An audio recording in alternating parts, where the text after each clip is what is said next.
Hello there. Today's topic is going to be refuting an unsound sacrifice. Well, today's game is being played on August 27th, folks, against me and Stockfish. Now, as you know, I've played it a lot of times, and I kind of know how strong it is. It's tactical. It's very tactical. It's not afraid to sack. It's just like any human opponent who's very dangerous, who has kind of that tall-like propensity to like to sacrifice. You want to get to know your opponent's propensities, his MO. And this computer thinks about nothing but, vicious sacrifices. So whenever it sacks, you got to be very, very careful. Is it real or is it a bluff? And I decided, let's get at it with the help of the computer. Ding. Starts out Sicilian. Now, a lot of you beginning players may be baffled by 2F4 because it's not normal. But it's very common at the lower levels. But you never see 2F4 played by grandmasters. And the reason is because this bishop might somehow be blocked by the F pawn. So in grandmaster play, you're only going to see mostly either knight F3 or knight C3. So it's kind of a little bit of an offbeat line against the Sicilian. So, I just play the normal move, which is immediate D5. You can also play knight C6 here. And that's kind of a lemon because, he doesn't want to be trading off that bishop right too early,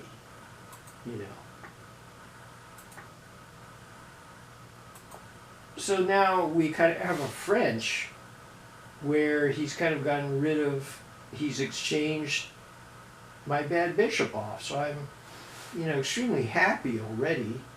And look at this bishop. It's already bad. Look at this bishop, his dark squared bishop. It's already bad.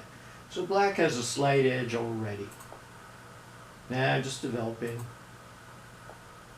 Now look at this move that I played.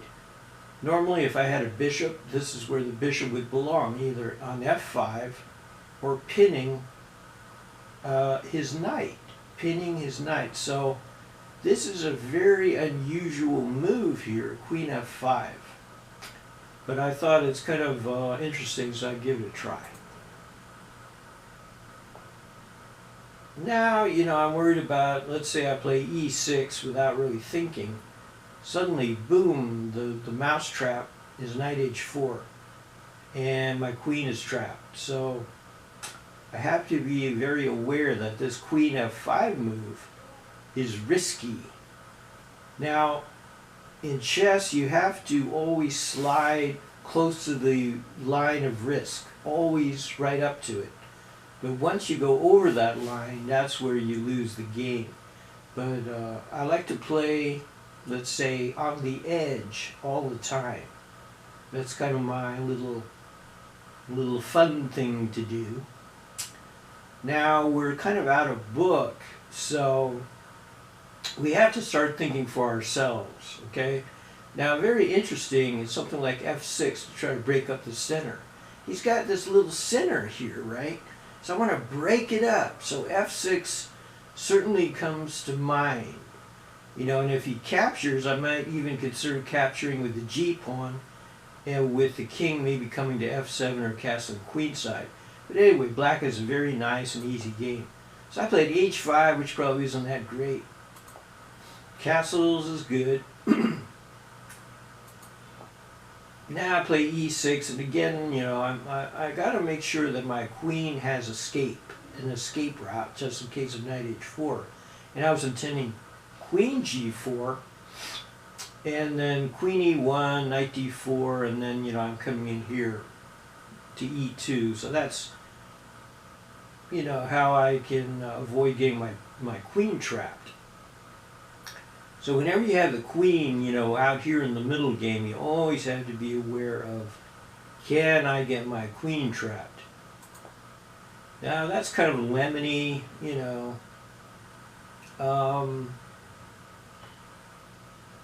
because I don't know, it just kind of seems to interfere with development. But anyway, what am I going to do? Okay, so a lot of you are wondering, what the hell am I doing pushing pawns?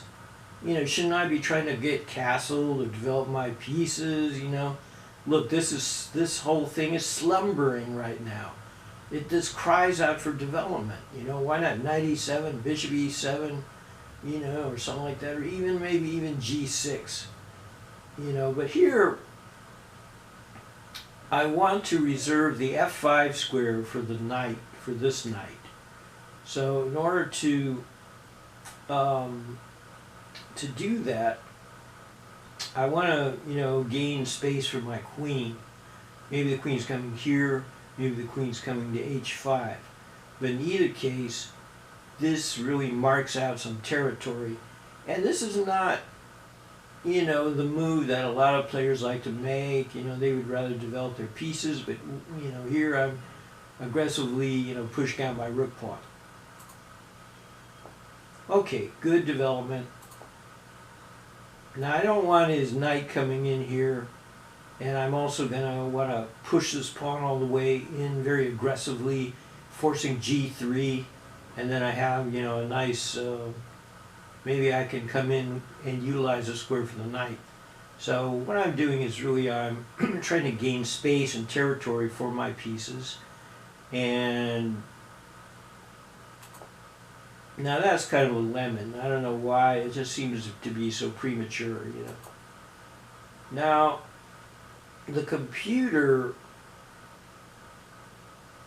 says I'm up 0.7, but after this lemon, I'm up much more, and this is clearly a lemon. I mean, knight on the rim is dim, is that what we're thinking about? Yeah, we're kind of thinking the knight is doing nothing over here, and even if it does come in, it's still not doing much, even on b6. So this is clearly a lemon. The computer says this is an inaccuracy, h3 was best.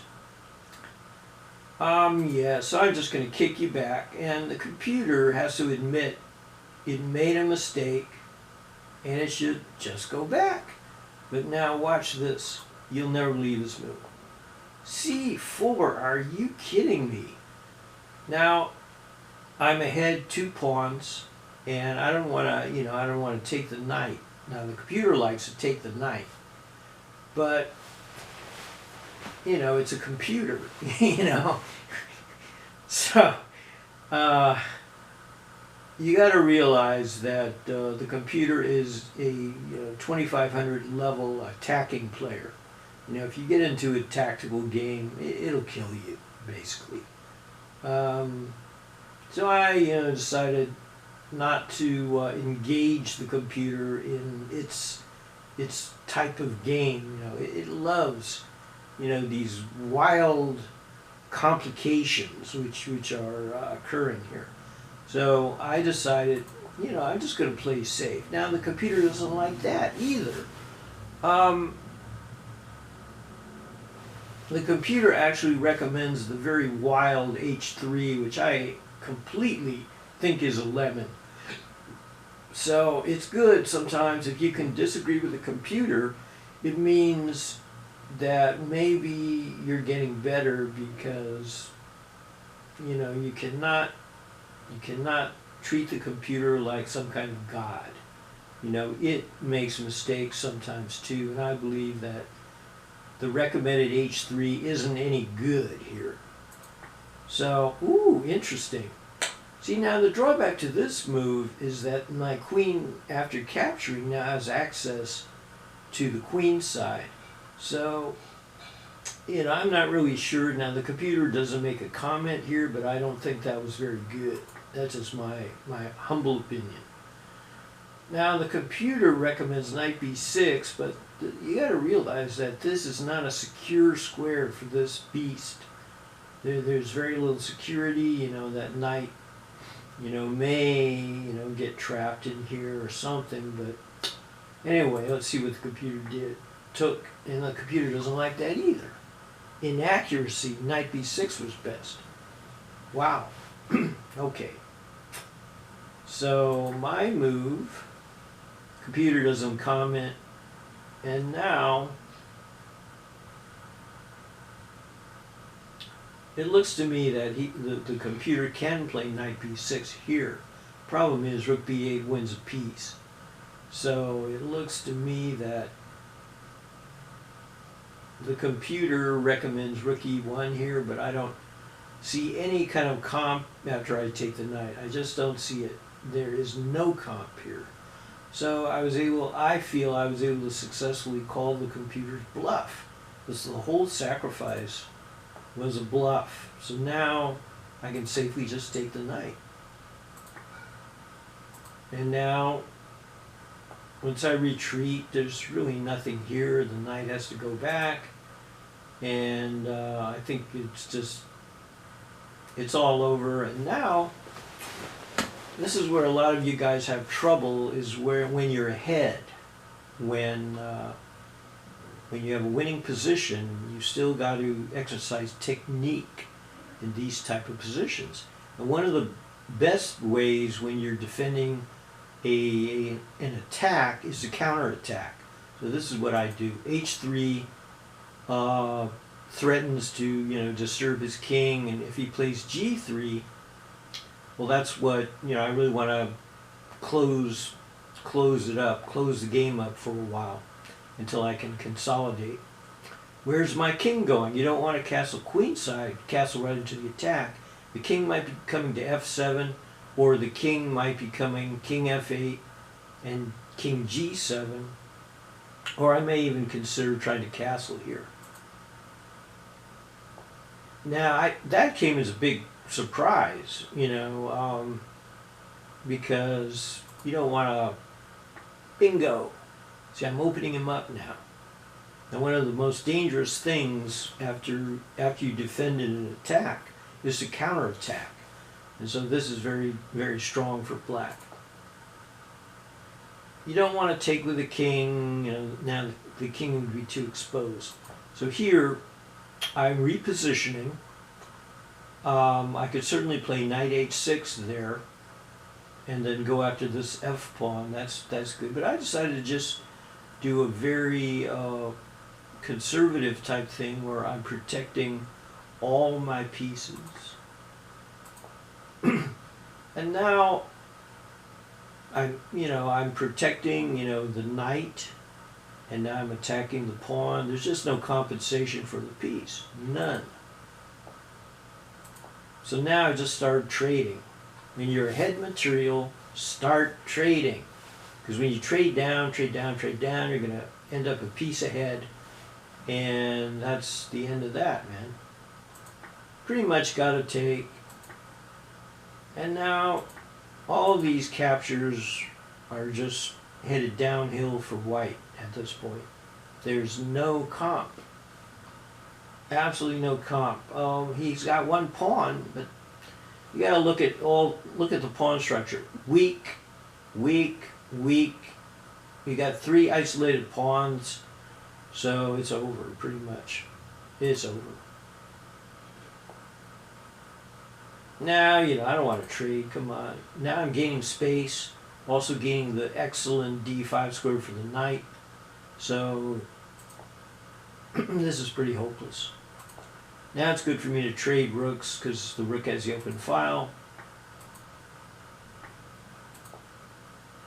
Now I'm just, you know, I'm trying to force him to play rook f2 or h4 or something. He's got to play h4 here. Now that came as a surprise. Oops, sorry guys, going too fast. Very sorry about that. Let's go a little bit slower there, okay. Check. And now, you know, I could simply rip, but I wanted to see what he was going to do, so I took here. And then I wanted to develop my knight. And now I'm going to rip. Now I rip. Now, his bishop's dominated. Notice that, you know, most of the squares he can go to are really owned by the knight or by the rook. So he's being dominated. So what does he do here? Now I have to determine whether I want to keep the good knight or exchange off the bishop. See, the knight here is better than the bishop, so it might make sense for me to keep the knight. The knight is incredibly active here. But I realize after a while that, hey, I just take, you know? And now the beauty is that I can attack these weak pawns, and these pawns are all protected. So that's the method to the madness. And I realize here that it's impossible to defend the D pawn. So it looks to me that this is hopeless at this point.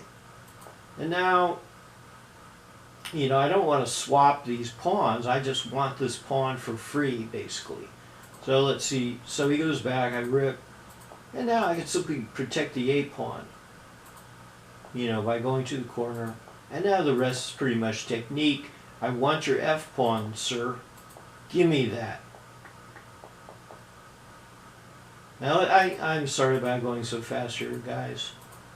But let's kind of go back a little bit here. Okay, my idea was that if rook F1 to protect the pawn, I'm going to check on G5 and force his king out to, you know, the corner. And I want the king in the corner. So that's the idea behind my move.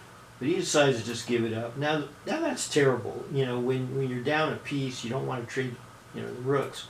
Because now it's just too darn easy for me to win this. So the rest of the moves, you advanced players can end the video at this point. But for you beginners, it's good to see the technical way that I win here. Okay, check, and now I've got the king cornered. How about another queen? Get another queen, and you can surely mate. Two queens and a bishop. Now the queens are coming in for the kill. Check. And mate. And thanks for watching.